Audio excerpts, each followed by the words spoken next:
Halo teman-teman, hindarilah judi dan semua bentuk judi termasuk judi online, sebab judi hanya akan membawa sengsara dan derita. Jika kalian melihat komentar spam bot seperti ini, mohon bantuannya untuk melaporkan komentar ini dengan cara seperti ini.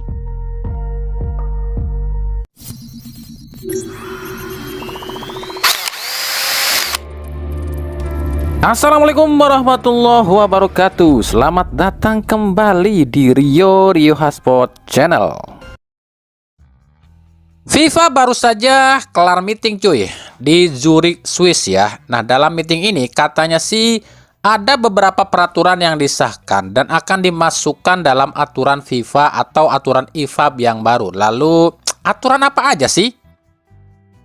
Kita nggak akan bahas semuanya ya, kita bahas beberapanya aja. Yang pertama itu soal aturan drop ball. Karena kan biasanya drop ball itu dilakukan apabila bola tersebut menyentuh wasit ya. Atau mungkin bola fair play dibuang oleh kiper itu kan di drop ball kan. Tapi nanti aturan drop ball ini tuh akan dipertebal. Jadi nantinya aturan drop ball ini pun akan diberlakukan. Kalau misalnya nih ada pemain yang pura-pura cedera. Atau mungkin terlalu lama ya guling-gulingnya ataupun terlalu lama perawatannya, itu drop ball untuk lawan loh.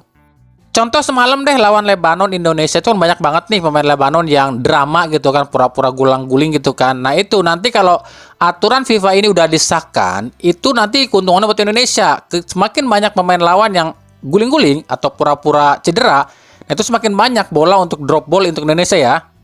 Lalu ada juga soal pemain kena kartu kuning, ini bukan cuma yang ada di lapangan, tapi yang di luar lapangan pun bisa kena ya. Itu sebenarnya sudah ada sih aturannya, cuman ini diperbarui lagi. Jadi nantinya kalau ada pelatih, ofisial atau pemain cadangan yang menyentuh bola atau nendang bola, sementara bola itu masih ada di dalam lapangan atau di pinggir lapangan dan ditendang ke dalam lapangan, itu yang nendang itu atau yang nyentuh itu akan kena kartu kuning. Itu aturan kedua ya. Aturan ketiga yang disahkan adalah kamera wasit. Nah, ini udah pernah kami bahas ya. Jadi udah disahkan sama FIFA nih. Jadi nantinya di seluruh dunia wasit-wasit itu akan dipasangi kamera. Aturan keempat yang disahkan oleh FIFA adalah pengumuman soal hasil review VAR. Kemarin kan udah coba nih di Inggris, di Amerika, juga di Liga Champion ya. Nah, akhirnya disahkan juga oleh FIFA. Jadi setiap wasit yang mereview VAR itu wajib diutarakan ke publik loh ya, melalui pengeras suara. Jadi nantinya kita bisa tahu nih apa aja sih yang diomongin sama wasit utama dengan wasit VAR dan apa sih hasilnya, itu kita bisa tahu semua nih. Ini udah disahkan ya. Kalau ada negara yang nggak melakukan ya bisa ditegur sama FIFA nih. Yang kelima, aturan offset baru. Nah, akhirnya FIFA pun menyetujui nih aturan offset yang dibikin oleh Arsene Wenger. Jadi nantinya seorang pemain akan bisa dibilang offset kalau seluruh badannya udah melewati pemain bertahan lawan lu ya. Kalau masih ada bagian tubuh si pemain tersebut sejajar dengan pemain bertahan, mau itu cuma ujung jari kek, ujung sepatu kek, kalau masih nempel dengan pemain bertahan itu disebutnya tidak offside. Kecuali udah semua badan lewat dari pemain bertahan, itu baru disebut offside. Intinya kalau nggak salah sih ada 10 ya, 10 peraturan baru yang disahkan oleh FIFA dalam hasil meetingnya kemarin, tapi kami nggak akan bahas semua ya. Nah, aturan-aturan baru ini rencananya sih akan diterapkan oleh FIFA dalam waktu-waktu dekat ini di ajang resmi FIFA. Ajang resmi FIFA yang terdekat apa ya? Kan cuma apa ya? Piala Dunia U20 ya? Atau mungkin apa nih? Piala Dunia 2026 kali baru dia akan dipakai ya? Kita lihat nanti aja nih.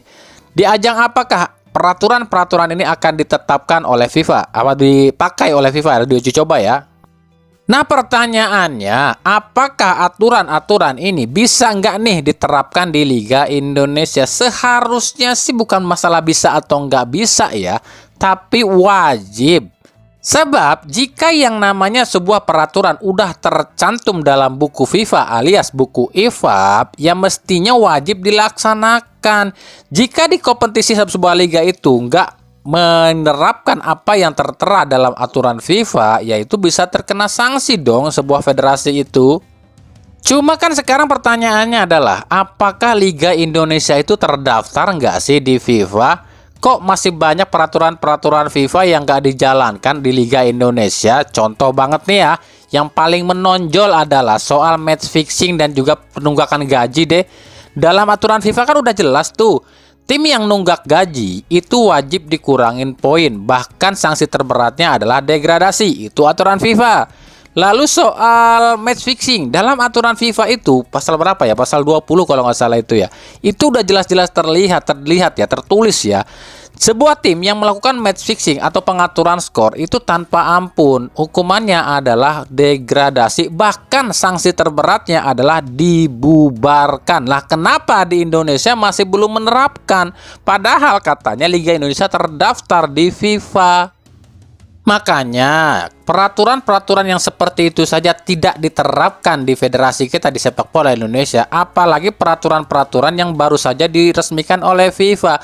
Karena secara garis besar peraturan-peraturan yang baru diresmikan oleh FIFA ini sangat menguntungkan bagi pemain dan klub, tapi sangat merugikan bagi mafia bola. Sementara di Indonesia, mafia bolanya lebih banyak dibandingkan pemain bolanya.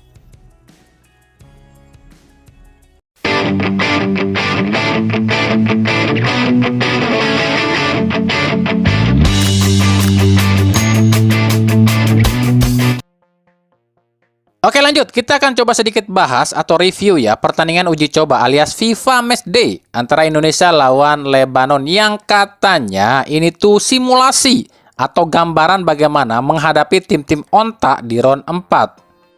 Ya awalnya kenapa Lebanon yang dipilih? Karena kan Lebanon ini tim asal Timur Tengah. Jadi istilahnya ya kita bisa belajar lah bagaimana cara menghadapi tim asal Timur Tengah di round 4. Walah dalah, malah Lebanonnya dikasih amplop cuy. Kok kami bilang dikasih amplop? Ya iyalah, ini kelihatan banget loh. Ini Lebanon itu peringkatnya 2 strip di atas Indonesia secara peringkat loh ya. Ya masa mainnya kayak tim yang peringkatnya 150 ke bawah.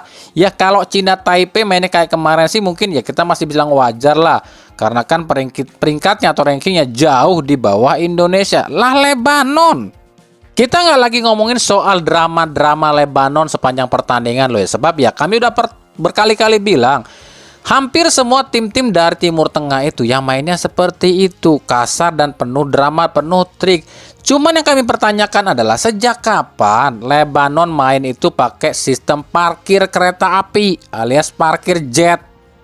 Akhirnya kan menimbulkan kecurigaan, apakah sengaja Lebanon ini diminta mainnya kayak gitu, nggak nyerang?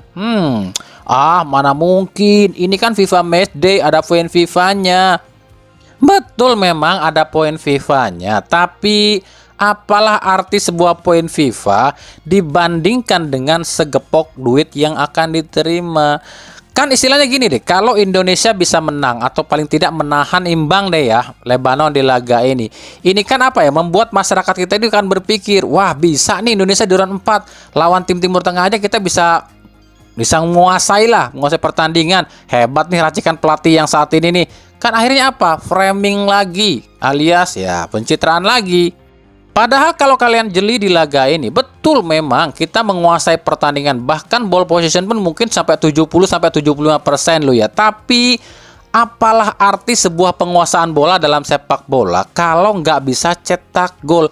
Karena prinsip dasar sepak bola itu cuma simple, main, nyerang, dan cetak gol.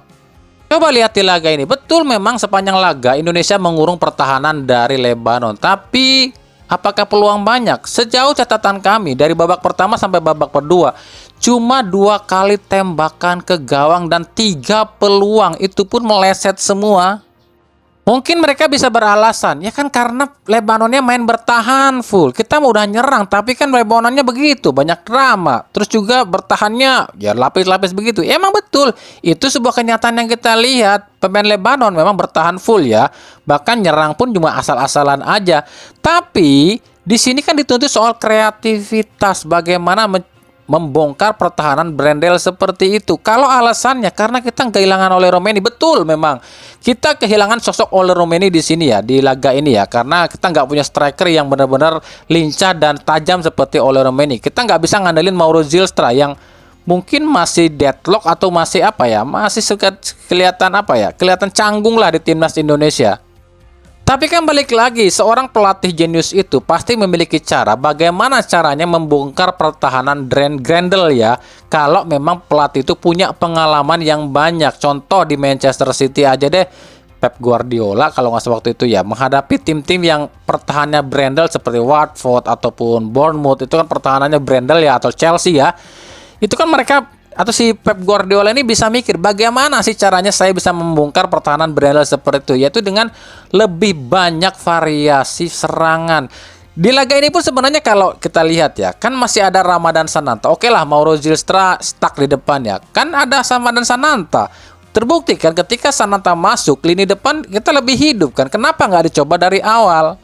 Dan di laga ini kalau kami lihat ya, pemain-pemain yang belum nyatu ya, belum klop dengan satu tim itu, ada beberapa sih seperti Mauro Zylstra, Stefano Lillipali, Adrian Wibowo, dan Marcelino Ferdinand. Bahkan Marcelino ini agak bingung kami, kenapa tetap dipasang?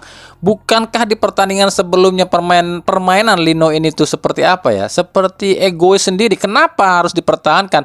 Justru pemain-pemain yang lawan Cina Taipei main beringas malah nggak didaftarkan seperti Sandy Walsh, Nathan Chow Aon, Beckham Putra. Itu pemain-pemain yang beringas loh di laga lawan Taipei.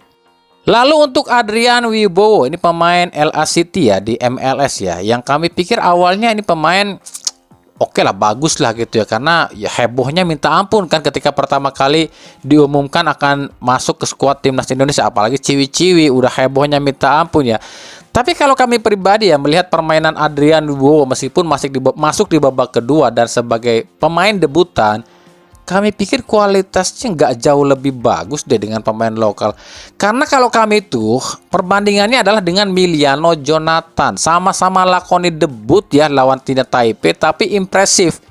Bahkan di laga ini pun tetap impresif. Ini perbedaan kualitas yang sangat mencolok antara Miliano Jonathan dan Adrian Wibowo. Dan ada satu hal yang paling kami soroti di laga ini, di dua laga lah sebenarnya kan, Cina Taipei lawan Lebanon ya. Patrick Kluivert mencadangkan seorang Tom Haye. Oke, lawan Cina Taipei kita menang meskipun Tom Haye dicadangkan. Tapi lawan Lebanon kita imbang, Tom Haye dicadangkan. Kenapa nggak ada yang menyerang Patrick Kluivert? Kenapa ketika Indonesia kalah dari Cina di round 3 gara-gara Sintayong mencadangkan Tom Haye, habis itu diserang bahkan sama orang-orang federasi? Ya silakan jawab sendiri aja kalau itu kan. Yang pasti ini tuh cuma apa ya? Cuma pandangan kami aja loh ya. Yang namanya manusia itu kan namanya orang kan punya pandangan dan pemikirannya berbeda-beda. Kalau kalian setuju ya silakan, nggak setuju ya silakan saja, karena kita punya prinsip dan juga pemikiran yang berbeda-beda. Di laga ini sendiri terjadi dua keributan. Yang pertama antara Kevin Dix dengan pemain nomor 18 dari Lebanon ya.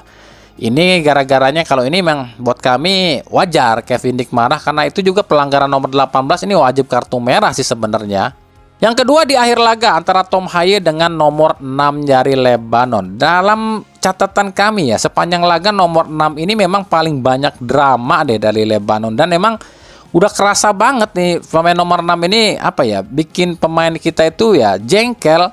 Nah, keributan Tom Haye sendiri sebenarnya berawal dari lemparan ke dalam sih. Jadi awalnya Lebanon ini kan dapat lemparan ke dalam di menit-menit atau detik-detik akhir ya, injury time.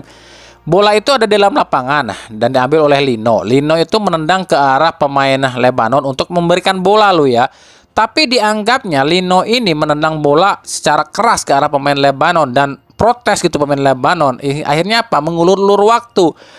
Akhirnya Toha pun dia di sini emosi karena ini orang udah kelamaan banget nih buang-buang waktunya nih. Tapi ya inilah, kita pun harus sadar ya, pemain-pemain Timur Tengah itu, tim-tim Timur Tengah itu seperti ini, pinter banget menghasut, pinter banget drama, pinter banget cari perhatian wasit. Dan kalau kita mainnya seperti ini, terpancing emosi oleh pemain-pemain Timur Tengah di round 4, kita bakalan tewas. Oh iya, satu lagi nih yang kelewat nih. Ini ada sebuah fakta yang unik sih buat kami.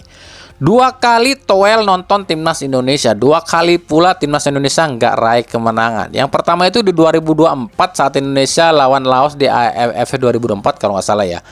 Indonesia cuman hasil imbang 3-3 lawan Laosnya. Yang kemarin datang lagi ke GBT ini dan Indonesia nggak menang juga lawan Lebanon. Apakah ini kebetulan atau